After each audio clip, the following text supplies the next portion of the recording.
Well, Marco Muzzo is back in the news again. He's the self-entitled Richie Rich punk who had at least 2 times the legal limit of alcohol in his system when he blew past a stop sign at 85 kilometers an hour and slammed into a minivan carrying members of the Neville Lake family.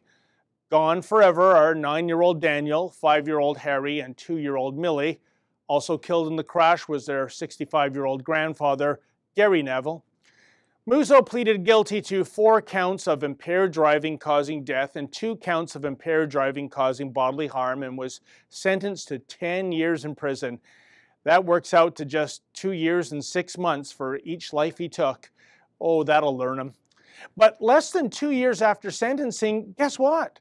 Muzzo has already been moved to a minimum security prison, and apparently he's going to be applying for unattended day release later this month.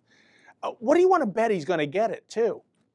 Isn't drunk driving supposed to be beyond the pale now? Isn't that what those public service announcements tell us?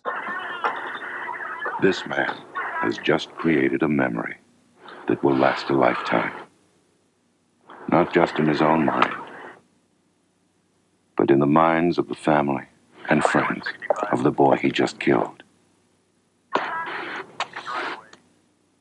Drinking and driving. It's a crime. A message from the Attorney General for Ontario. You know what's really sad about that particular PSA? It's more than 30 years old.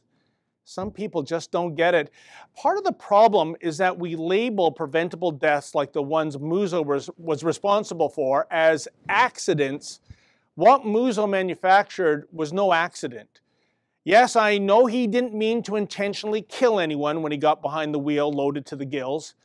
In the meantime, the current Liberal regime is going down the wrong road when it comes to getting tough on drunk drivers.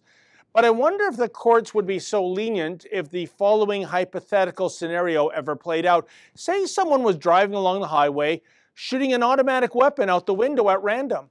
He doesn't want to, nor does he intend to harm anyone, of course. He had a few stray bullets kill some innocent bystanders. Hey, Judge, it was an accident, right? Now, do you think that sort of degenerate would get just 10 years for causing 4 accidental deaths? But from a legislative point of view, we still don't seem serious about addressing impaired driving. Case in point, in August, Federal Justice Minister Jody Wilson-Raybould said she's considering lowering the legal blood alcohol limit for drivers. The current benchmark is 0.08, and the minister is considering knocking that down to 0.05. But such a change would be 0.00 effective in solving the problem of dangerous drinking and driving, and not to mention driving when high, which I believe is going to skyrocket in the months ahead when cannabis is fully legalized. The vast majority of serious DWI incidents are caused by offenders like Muzzo, people who had double or triple or even quadruple the blood alcohol limit in their systems.